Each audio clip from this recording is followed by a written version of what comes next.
Y'all say something. Y'all know anything. It was an emotional cry from a grieving mother. I'm begging y'all, please. The picture that's surfing of this guy who got out of the car and ran my grandbaby down to kill her. Somebody has to know who he is. You can see your baby, visit your baby, accept phone calls. All that's been taken away from me. My baby had a future. The silence of a peaceful Miami afternoon on May 3rd, 2021, wasn't shattered. It was ripped apart by a burst of gunfire that promised only one thing: a nightmare. The sound was a rapid, brutal staccato, a deafening echo that tore through the quiet air of a parking lot. A masked figure, dressed in all black, emerged from the shadows, approached a parked car, and without a word began to fire. In those first terrifying moments, a mother's instincts took over. Lushante Jones, with her 3-year-old daughter clutched tightly in her arms, instinctively moved to shield her child. Her body became a final, desperate barrier against the oncoming terror. The shots struck her, each one a horrific promise of a life about to be stolen. But the attack was not just aimed at her. In the final, heartbreaking moments of the ambush, her little girl was also hit, gravely injured but alive. A 3-year-old child was left standing alone, a silent, shell-shocked witness to a crime that was not only against her mother, but against the very idea of justice. The chaos ended as quickly as it began. The masked man, later identified as Javon Carter, fled the scene in a dark gray Nissan Sentra, disappearing into the Miami traffic as if he had never been there. He left behind a scene of unimaginable horror, a mother dying on the pavement, and a wounded child crying out for help. In that single, horrifying moment, a life was stolen, a daughter was left alone, and a promise was broken. This isn't just a crime story. It's a cold, hard look at what happens when a long-standing feud and deep-seated hatred culminate in the ultimate act of violence. To understand the full scope of that nightmare, you have to understand the life of the person who was stolen. Lushante Jones was a young, vibrant, and dedicated woman whose life reflected a powerful blend of personal strength, ambition, and a fierce love for her family. At just 24 years old, she was a Transportation Security Administration (TSA) agent at Miami International Airport, committed to serving her community and protecting countless travelers daily. She balanced her professional responsibilities with the joys and challenges of motherhood, and her daughter was the center of her world. Lushante's family remembers her as a compassionate, fiercely loyal woman who dreamed of providing a stable, loving future despite the complexities of her social environment. But underlying the bright and hardworking surface of her life were scars from a tumultuous past marked by conflict and strife, which ultimately played a devastating role in her untimely death. From an early age, Lushante showed resilience and determination. She was the kind of person you could count on for anything. In this story, she wasn't a criminal. She was a courageous young woman who was simply trying to do the right thing, trying to move forward, and trying to build a better life for her daughter. Now, if you want to help us shine a light on these important stories, please hit that like button, share this video, and subscribe to Crime Scene Exposed. And while you're at it, let us know in the comments, what state or country are you watching from? Lushante's path was far from free of conflict. Relationships and neighborhood disputes weighed heavily on her life, and she had endured years of harassment and assaults from individuals connected to a woman named Jasmine Martinez.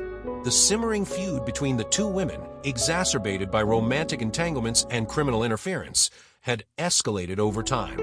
This long, dark history of violence was not the cause of Lushante's murder, but it was the tragic road that led her there. Now, let's get back to the chilling details of the toxic rivalry that culminated in a horrifying crime. It all started in 2016 when Martinez was arrested for allegedly attacking Lushante because she was dating Martinez's ex-boyfriend at the time. The charges were later dropped, but the message was clear. A personal feud rooted in jealousy had already led to violence.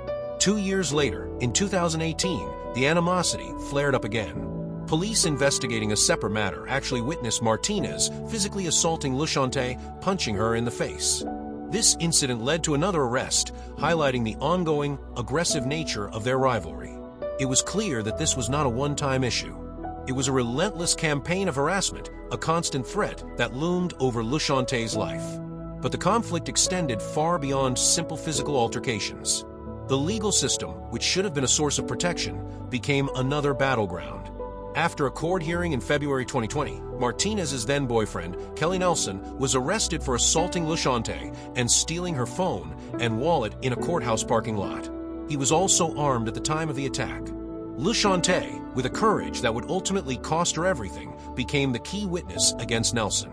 Her bravery in coming forward, in a world where silence is often seen as a form of self-preservation, intensified the threats against her. She was now a marked woman, a truth teller in a world of lies. The threats were no longer subtle. In March 2021, just 2 months before her murder, LaShante reported to the police that Martinez had offered her money to not testify against Nelson. This was a clear attempt to obstruct justice, to buy her silence. Martinez even sent a social media message asking LaShante to withhold information about Nelson being armed during the robbery. This was not the act of a frustrated rival. It was the cold, calculated move of someone with a criminal mind. The climax of this long-standing feud came in April 2021, when LaShante gave her deposition against Nelson. She stood in front of a court and testified about the crimes, about the violence, about the threats. In that single, brave act, she fulfilled her duty to the justice system. It was this act of courage that would finally tip the scales, transforming a personal feud into a horrifying murder plot. In recorded jailhouse phone calls, Martinez's true intentions became sickeningly clear. In one chilling conversation, she allegedly told Nelson that she was ready to go kill this hoe, and that LaShante had to die. The brutal, honest malice in her voice left no doubt about her intentions. These threats, documented through recorded communications, were a chilling glimpse into the obsession that had consumed Martinez and the violence she was willing to orchestrate. The murder of LaShante Jones wasn't a random act of violence. It was the final, brutal chapter in a long-standing personal vendetta. This is where the story takes a sinister turn. The flawed logic of this case isn't a corrupt witness or a shoddy investigation. The flawed logic is the complete breakdown of norms, how a personal vendetta could be meticulously planned and executed by professional criminals. The killing wasn't about passion. It was about business. A very specific kind of business. This is a story about how a violent, obsessive vendetta got twisted into a calculated conspiracy. A conspiracy that would eventually involve a network of people, each with their own role to play. The mastermind, the recruiter, the hitman. A chilling trio whose actions would soon be exposed by the investigators. But what would detectives discover in their relentless pursuit of justice? And what kind of person would get involved in such a dark conspiracy? The search for answers had just begun. The clock on LaShante Jones's life wasn't counted in days or hours anymore. It was counted in seconds. On May 3rd, 2021, the final, brutal chapter of her story began not with a bang, but with the quiet, mundane routine of a mother's afternoon. She had just picked her daughter up from her sister's house, a familiar journey she had made countless times before. The world outside the car was a blur of sun-drenched Miami streets, a backdrop of everyday peace that was about to be savagely interrupted. As she drove toward her apartment complex in southwest Miami-Dade, the silence was a ticking clock. Unbeknownst to her, she was not alone. The quiet comfort of her journey was being monitored by a sinister, unseen force. That's when an unassuming detail from the subsequent investigation turned a simple crime into a chilling saga of premeditation. Surveillance footage, later discovered by detectives, captured a dark gray Nissan Sentra as it silently stalked LaShante's car through the streets. The vehicle wasn't driving fast. It wasn't making any sudden moves. It was just there, a constant presence in her rearview mirror, a predator in a world of normal people. It was a terrifying detail that made one thing clear. This wasn't a crime of opportunity. This was a plan, a hunt, and LaShante was the target. The predator was a man named Javon Carter, and his mission was to ensure LaShante Jones's silence once and for all. He followed her to her apartment complex, and as she pulled into her parking spot, he positioned himself for the kill. The moment LaShante opened her car door, the ticking clock stopped. In a flash, a masked man dressed in all black emerged from the shadows. The peaceful afternoon was ripped apart by the deafening sound of gunfire. It was an ambush of pure, cold-blooded violence. There was no argument, no struggle, no attempt to rob her. There was only the singular, brutal intent to end her life. In those terrifying moments, a mother's instincts took over. LaShante, with her 3-year-old daughter clutched tightly in her arms, instinctively moved to shield her child. Her body became a final, desperate barrier against the oncoming terror. The shots struck her, each one an ending to a dream, to a promise, to a life that had so much left to give. But the attack was not just aimed at her. In the final, heartbreaking moments of the ambush, her little girl was also hit, gravely injured but alive. A 3-year-old child was left standing alone, a silent, shell-shocked witness to a crime that was not only against her mother, but against the very idea of justice. The chaos ended as quickly as it began. The masked man, now known to be Carter, fled the scene, disappearing into the Miami traffic as if he had never been there. He left behind a scene of unimaginable horror, a mother dying on the pavement, and a wounded child crying out for help. In that single, horrifying moment, a life was stolen, a daughter was left alone, and a promise was broken. LaShontae Jones' family just wrapped up a press conference right behind me here at the Miami-Dade Police Department, and they were pleading with the public to come forward with any information that leads to her killer's arrest. Please, y'all say something. Y'all know anything. It was an emotional cry from a grieving mother. I'm begging y'all, please.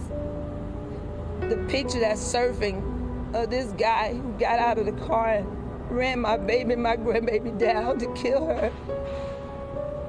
Somebody has to know who he is. 24-year-old LaShonda Jones was gunned down in broad daylight on May 3rd, just steps from her front door. The TSA agent had just gotten from work, got out of her car, and was walking home with her daughter in her hand when the shots rang out. Her daughter witnessed this heinous crime. Ladies and gentlemen, we ask you for your support. We ask you for your assistance. Whether you've overheard something in a barbershop, beauty salon, your significant other, anything that you've heard, we could use that information. And the shooting was no accident. This guy get out of this car and chase my baby and my grandbaby to murder her. Crime Stoppers is offering a $10,000 reward for anyone who provides information that leads to an arrest. Take a good look at the suspect. Officers say he was driving a gray Nissan. And the family is hoping the information you provide will give them the closure they need.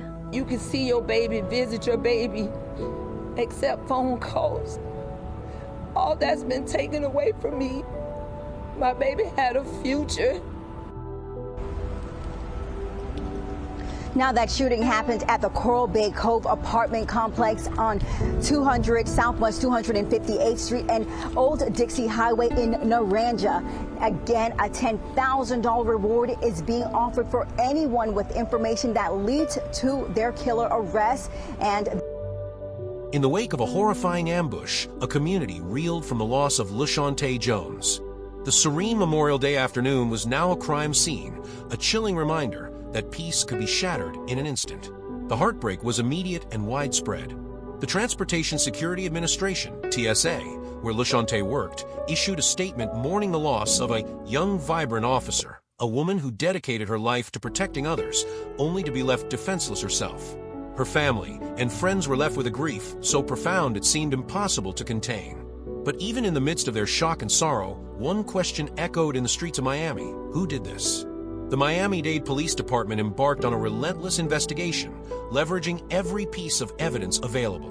The surveillance footage of the attack, which captured a dark gray Nissan Sentra fleeing the scene, became the first crucial lead.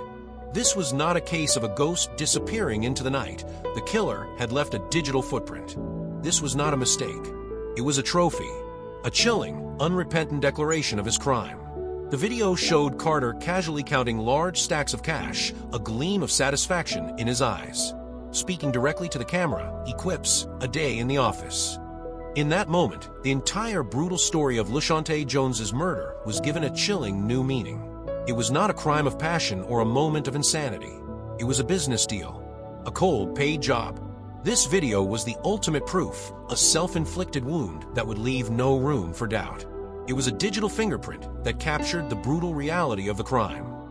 Detectives, following the breadcrumbs from a video, quickly identified a prime suspect, Javon Carter, a man with a rap sheet that included theft, burglary, and firearm offenses. He had been a familiar face to law enforcement, and now he was the primary suspect in a murder. But the story didn't end with the shooter.